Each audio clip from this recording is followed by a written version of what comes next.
Stoll Production Studios. This is the main event, Cardinals Rewind, featuring your host, Steven McCollum. Week 11 against the 49ers finished up a loss. 36-26 was the final at San Francisco. 4-game losing streak.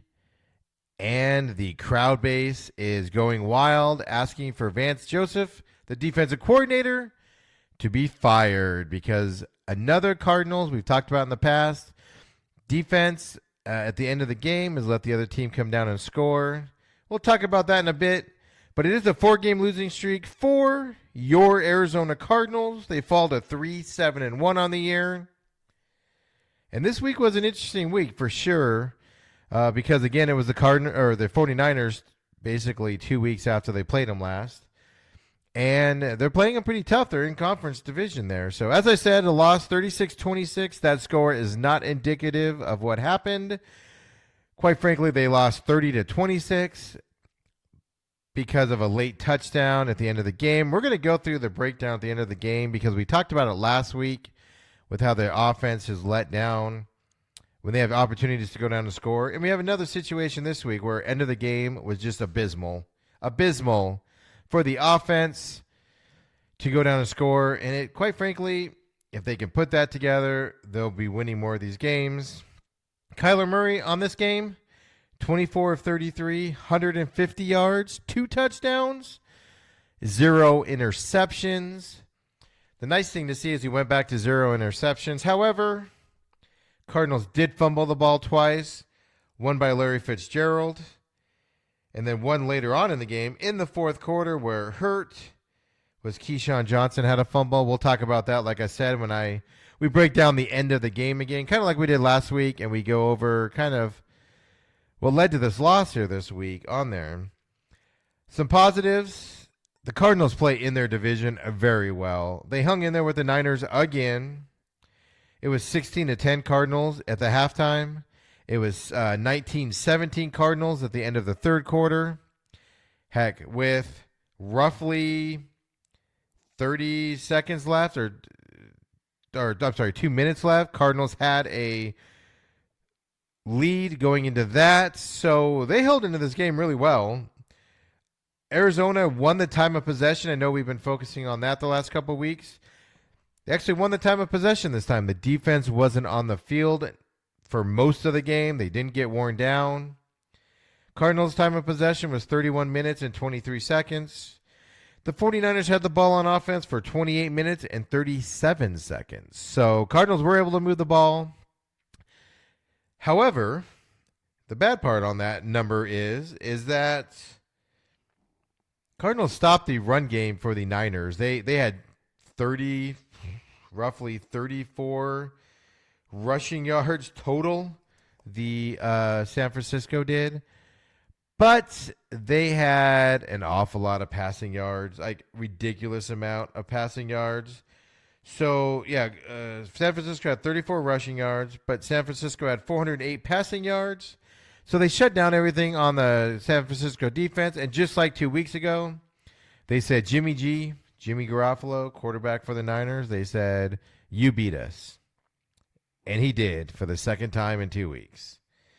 So, again, 408 passing yards is just ridiculous for Jimmy Garoppolo by any stretch.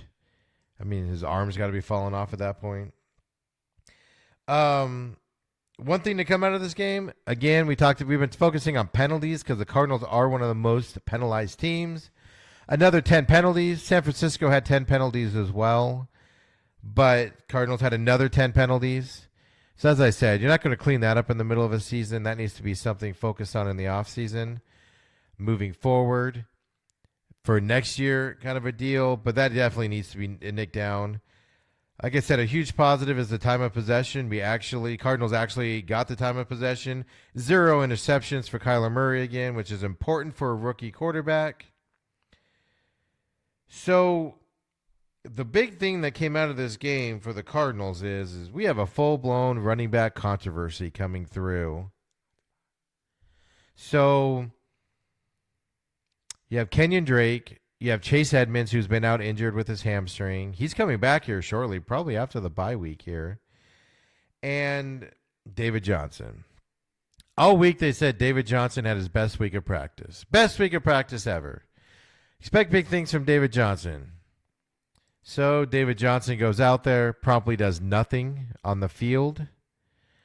So either the Cardinals are lying to us about him being injured and healthy. Injured one week, then they said he was healthy. And so they're either lying to us on whether he's healthy or not, or he's just writing himself out of the thing. He's definitely not explosive like Kenyon Drake is out there.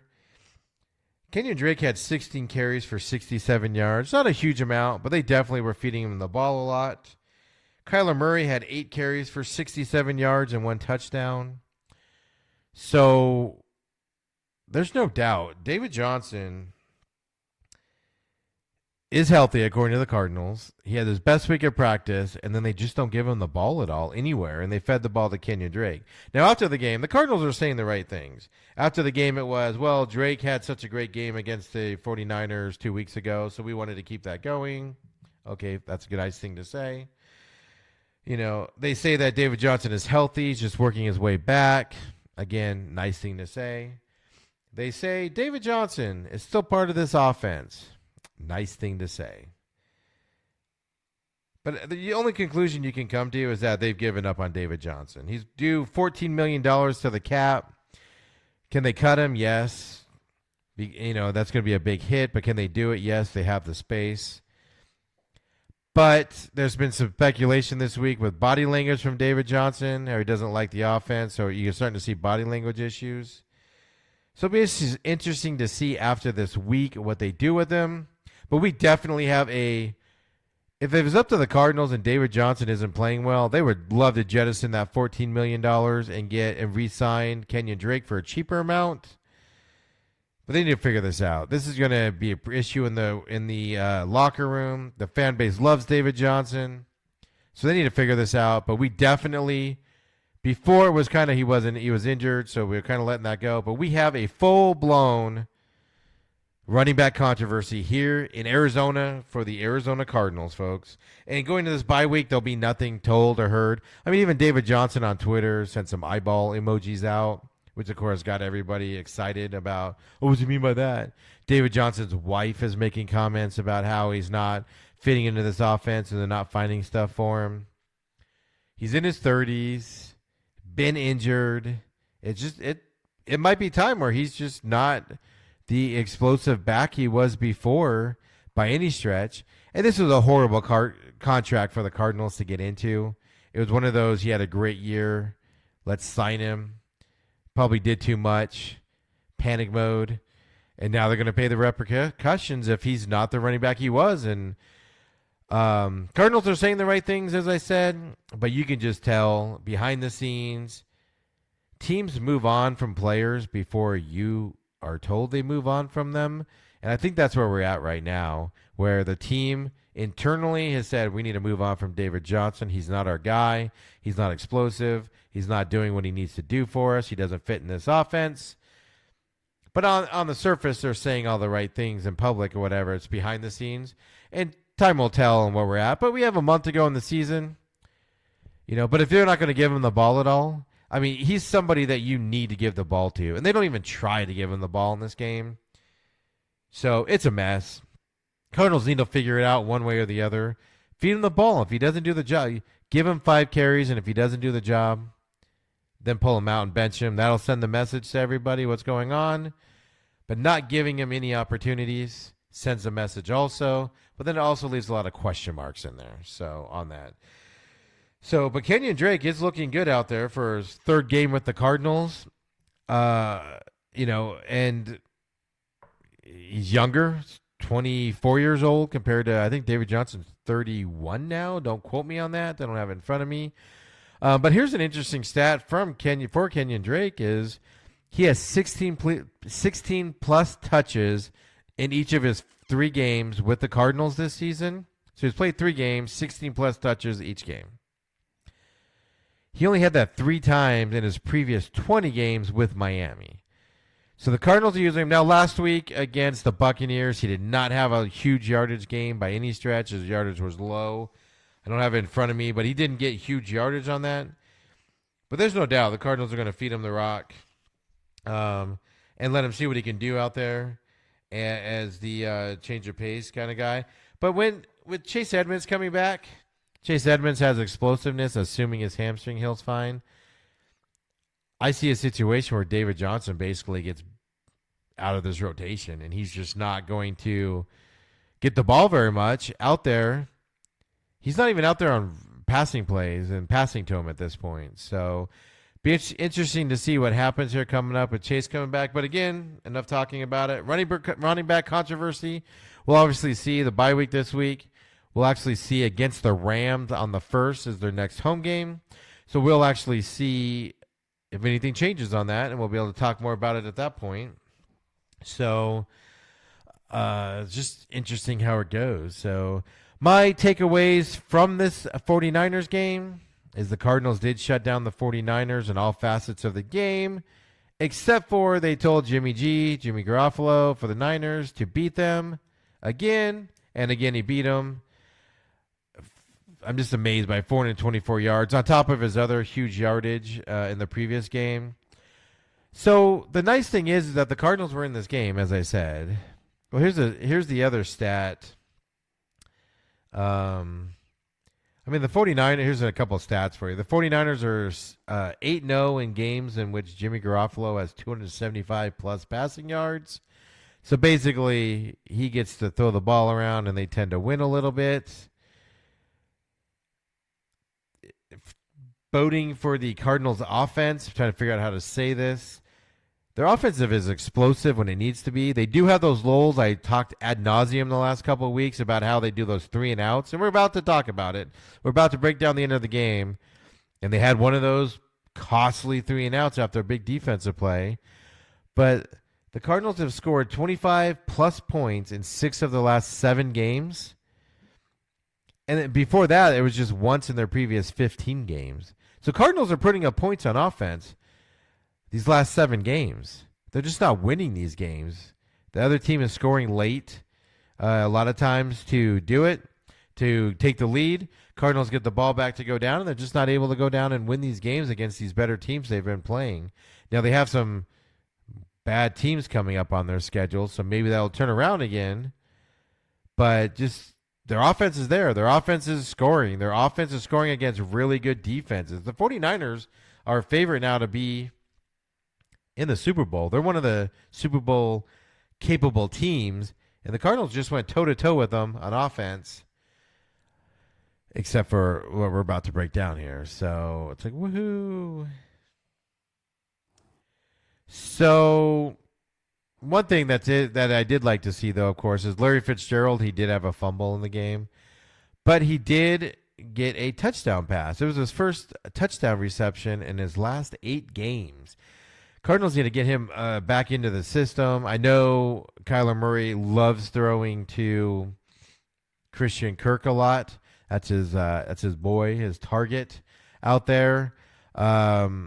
Christian Kirk had 6 receptions for 41 yards. Larry Fitzgerald had 5 receptions for 37 yards. The targets are about equal.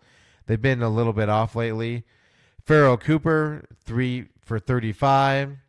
One thing is Andy Isabella went back into his little hole again, where he's had a couple big games where he's had 2 or 3 big receptions in a game. This week, 1 reception for 6 yards with only 4 targets.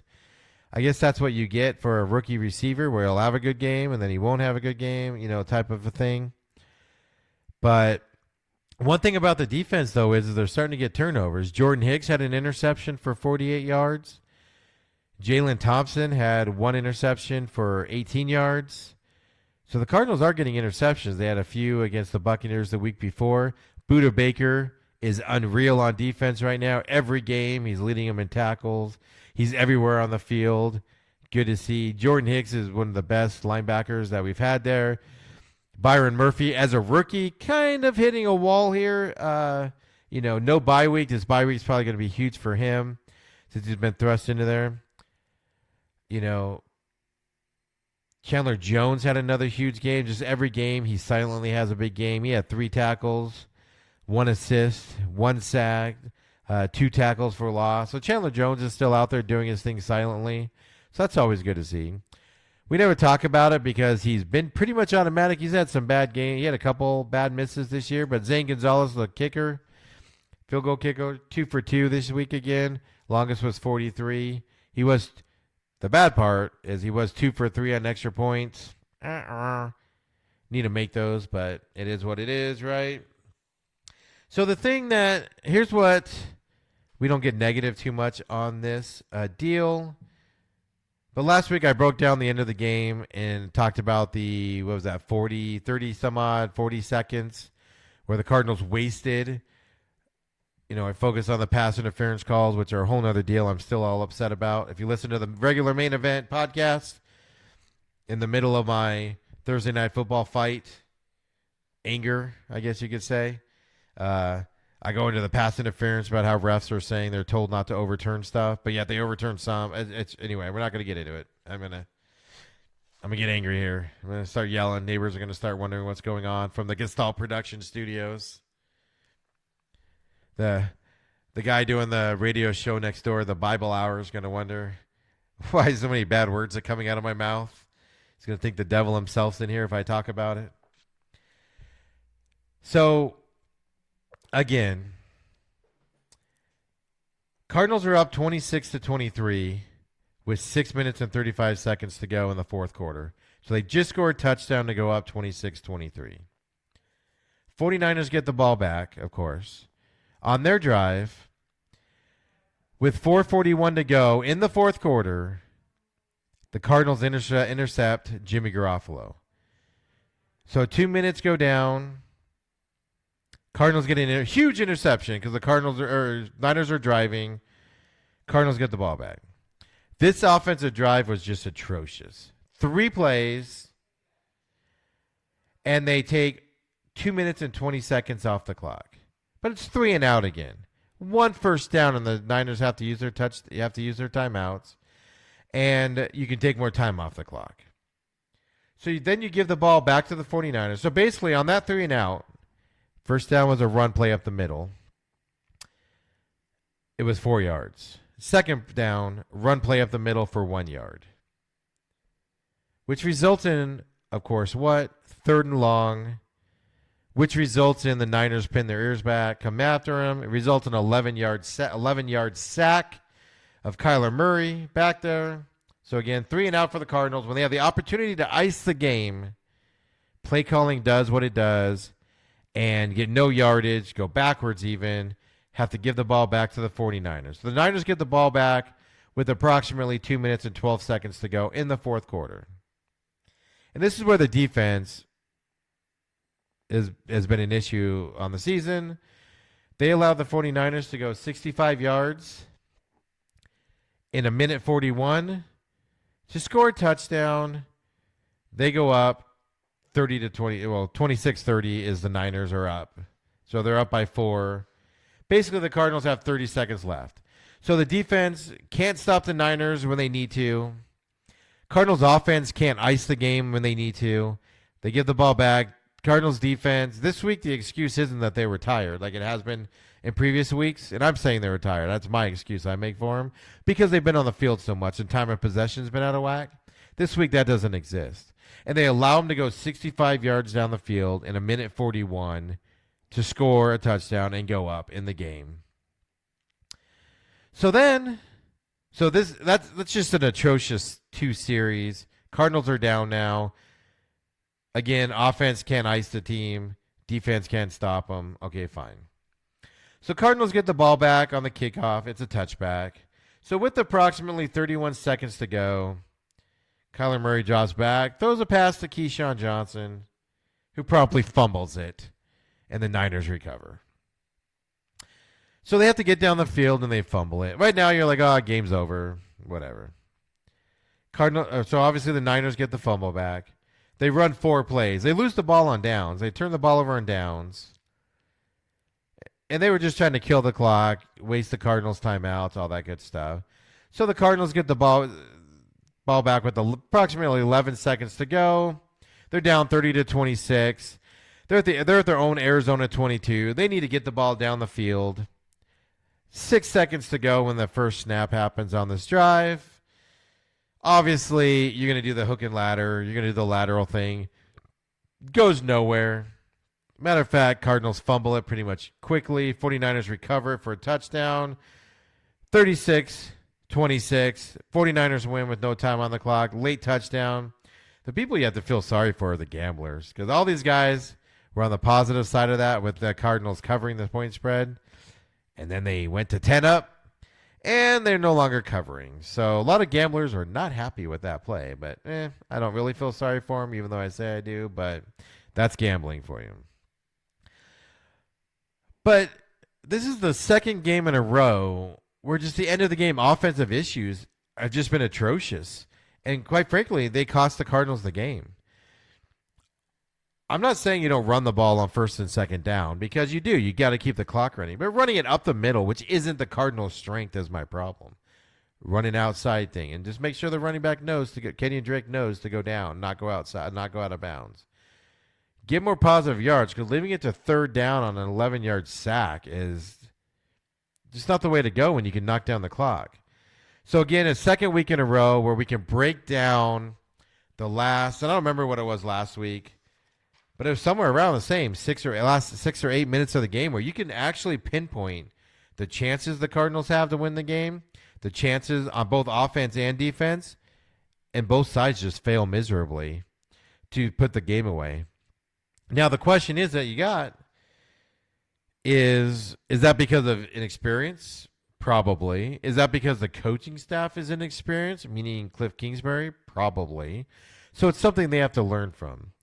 And one of the stats that blows me away, because this is one of the reasons why Vance Joseph, the defensive coordinator, is taking so much heat and people are jumping on him right now, is because the Cardinals have blown 3 fourth quarter, and these are late leads that they've had this season. Cardinals could be 6-4 going to, I know, coulda, woulda, shoulda. I get that. But their defense has given up points late in the game 3 times this year to blow it. But at the same time, at least these last 2 games, the Niners and the Buccaneers, their offense could have iced the game with the lead, and they didn't. So I can put the blame on both sides of the ball. And as I said, they're a young team, so they need to learn how to win. They need to learn how to do this. And that goes for Cliff Kingsbury as well. Unfortunately, he needs to learn how to win at this level also. He didn't really win very much in college, so it's a whole new atmosphere for him to try to win. But I expressed my frustration the last couple of weeks with these offensive plays, and then coupling it with these last 2 defensive drives that they allowed up. It's become a frustration this year for the Cardinals. So there's a lot of positives coming out of the season so far. You know, they're 3-7-1 going into their bye week. And if I could talk about the season so far as a whole, started off horrendous. They have grown every week. They have gotten better as the season's gone on.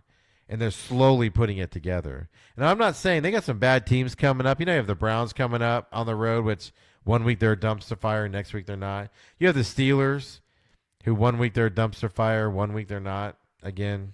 You have the Rams next Sunday, division foe, who's back on their heels. They're not playing well. They are not doing anything in this division this year.